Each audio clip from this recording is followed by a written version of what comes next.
The immediate deportations of foreign criminals is Keir Starmer and Shabana Mahmood's latest ploy to get tough on law and order. But is this yet another spout of gaslighting from a government who has promised change but consistently failed to deliver it? The Justice Secretary has announced today that she will send foreign criminals packing, as she says. But many of you will simply be rolling your eyes at home, won't you? Well, Alex Davies-Jones, Minister in the Immigration Department, has spoken with GBNews about the plan. And the big question is, will Labour be changing the law, particularly around the ECHR's Article 8, a common workaround you'll all be familiar with now under the right to family life? If they really want to get this off the ground, they're going to have to change that law, aren't they? Been very clear as a government, the Home Secretary and the Lord Chancellor, that we feel like Article 8, which is the right to a family life, is being abused currently. We need to tighten that up, and we are looking at just exactly how we do that. Yeah, well, that all sounds good, doesn't it? But no details there as to how they're going to change the law. And yet, the reality remains that the ECHR could still rule the UK is in breach if they don't like what the government does. And do you believe the UK government, the Labour government, would challenge or ignore the ECHR if they did rule against us? We either comply with international law or we don't. And we only have strength in our arguments because we comply with international law. Yeah, I think the answer to that question is crystal clear, isn't it? And what about the cost to you at home, the taxpayers? What do we know about that? So, of course, this will be done, as is always done, regarding deportations. We're just doing this quicker. These criminals would have been deported anyway. They would have been done at 50% of their sentence. We think that's wrong, that the taxpayer is funding any of that at all. They should be deported immediately, and we're bringing that forward, and we are sending them back as they would have been done anyway. Oh, OK, so nothing there on the cost for taxpayers on deportations yet. Now, what about countries that refuse to take back foreign criminals? National law is very, very clear. If there is a foreign national offender, then they have to be removed to that country. They can't refuse to take them. Oh, well, funny that. In that case, why are Pakistani Rochdale rape gang members Qari Abdul Rauf and Radul Khan still in the country? Is it perhaps because Pakistan refused to take them back? The reality is that whilst the minister is broadly right about this, they should under international be taking them back. There's technically no enforcement mechanism for returns, and it's often bypassed by disputing nationality or revoking citizenship. What are they going to do then? They're going to revert back to what the ECHR say, aren't they? Which is going to be, oh, sorry, you can't do that. Look, I want to celebrate success when common sense prevails, and I genuinely hope this initiative isn't more false hope for a nation. All of us at home are being taken for mugs. You're all fed up at home, aren't you? Especially by taken for mugs by foreign criminals. But honestly, I think this image posted by Downing Street says it all. It says, if you come to this country and commit a crime, you will face deportation. And there's a little bit at the bottom there, as soon as possible. Doesn't that just tell you it all? Everyone watching home, that is the key line there. As soon as possible. There is, in my opinion, no plan, no timeline, and just as that one in, one out deal, there is clearly no way they're going to get this off the ground, and it's going to do half of what it says it does. Do you want to save a boatload of cash this summer, wherever you have a trip planned? The one thing you're going to need is access to the internet and on the go. And you can do that easily with Saily. Hit the link in the description to get 15% off your first eSIM plan ready for your trip so you can browse to your heart's content. Saily gets you a local SIM card you can use when traveling so you don't have to pay those crazy roaming fees just to send a message or check the latest news. Now, they've got plans in over 160 countries, 8 regions, so pretty much everywhere, wherever you're going, they'll be able to make sure you're connected. So how does it work? All you've got to do is this.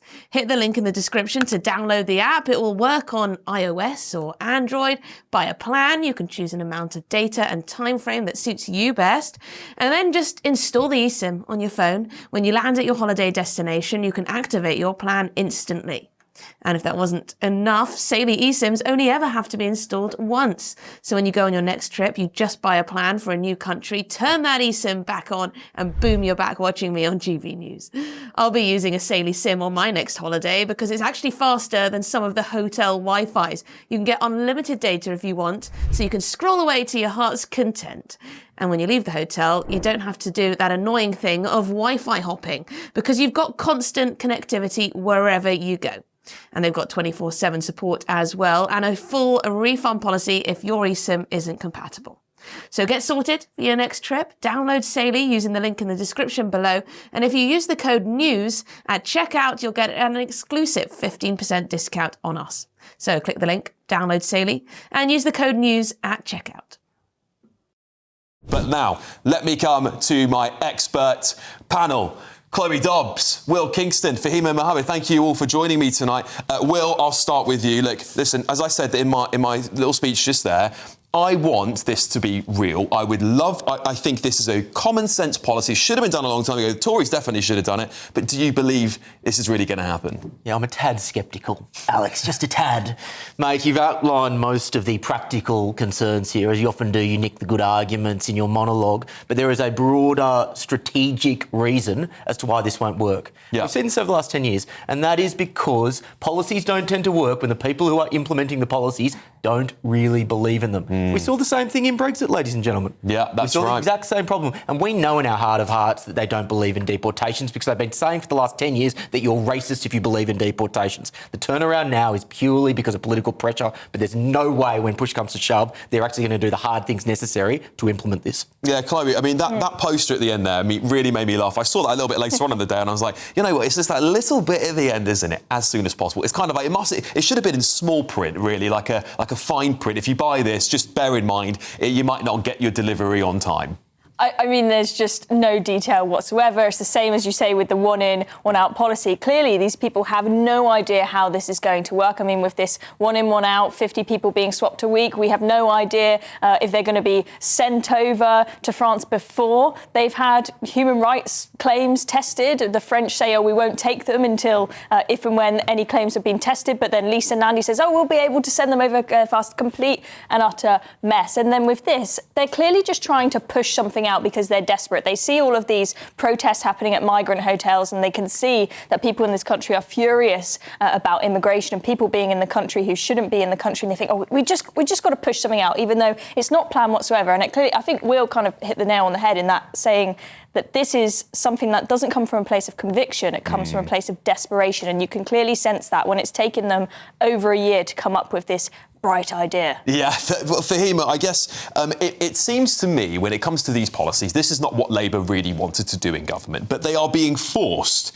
it seems, by perhaps the prevailing tidal wave of reform in the polls to pivot into a right-wing agenda. Would you agree with that assessment? I think to an extent, absolutely. I think nowadays we have a completely different UK politics that we've ever seen before, whereas, you know, the two-party, three-party, whatever it is not the norm. Where that is not the only choice anymore, and people are screaming and shouting louder, and they have to be heard. And I think Labour's never been genuine as soon as they came in themselves to who and what they stand for, and now it's really showing with the pressure. However, I don't think that they or anyone else, or even Reform for that matter, can actually put this forward, as they say, because they have to follow the rule of law. And the rule of law does state that the ECHR and lots of other sort of, you know, laws that are out there, which the UK, it's part of their democracy, as well as the fact that it's the British values and the fact that we have these laws for many, many decades. It won't actually change in any way at all. Well, I want to come back to the panel in just a moment because we have got a guest joining us down the line. A human rights lawyer, Shahab Khan, is joining me to talk about this issue. Shahab, welcome back to the show. It's lovely to always have a fiery start to the evening with you. Do you welcome this decision by the government? I guess this is not great news for human rights lawyers up and down the country, because if the government are saying, listen, we're going to change the rules, we're going to get around the ECHR, it may impact how much work you guys have. Yeah, no, I mean, obviously we don't, but I don't think is there anyone you've heard who is welcoming it? I mean, to be honest, I think it's, obviously like we just heard, I mean, I think I agree with that. It's just, the desperate scheming of a desperate government. They have to bring something out. And obviously, the ridiculous, disastrous one in, one out, whatever that's supposed to mean. So after that, of course, the Justice Secretary had to write some column in the newspaper. And obviously, what better than vilifying foreign criminals again? Let's just go for that one again. But of course, I mean, even from what we can hear so far, like your guest just said, there's no detail really, but it just seems quite ridiculous, really. So, for instance, previously, at least we had the safeguard that said that the minimum sentence needs to be at least 12 months. So, okay, in this country, generally, we lock up far too many people for far too non-serious crimes for far too long. Shahab, do you agree that we should be deporting foreign criminals? Maybe let's just go back to basics on this. Do you agree that we should be actually cracking down on foreign criminals and sending them back to their country of origin? Much less than than our governments try to send, and that's the point. I mean, now they, like I was just saying, they're even taking away the 12-month minimum. So that means someone gets sent to jail for 2 days and they'll be deported from the country. I think that's ridiculous. I'm not sure, does even Reform want that? Is there anyone sensible in the country who thinks that's a good idea?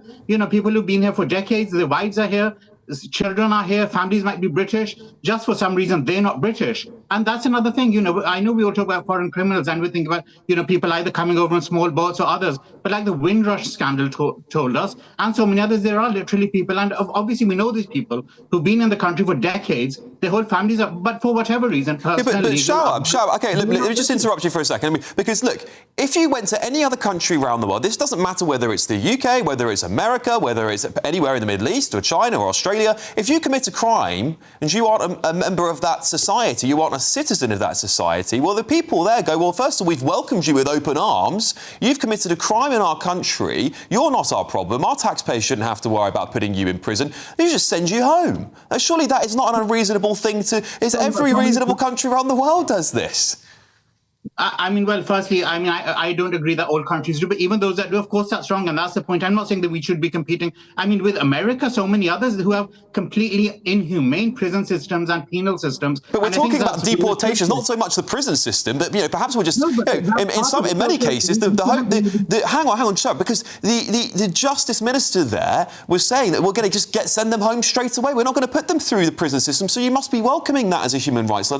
Many of them won't even serve terms in prison. We were talking about this the other day, and you were saying, well, some of their prison sentences are too long, and then they stay in prison even longer because they're foreign criminals. So now you're telling me that they should serve time here, are you? I'm really confused about where you stand on this. Of course they should. And I've been saying that for ages, whether it's other people...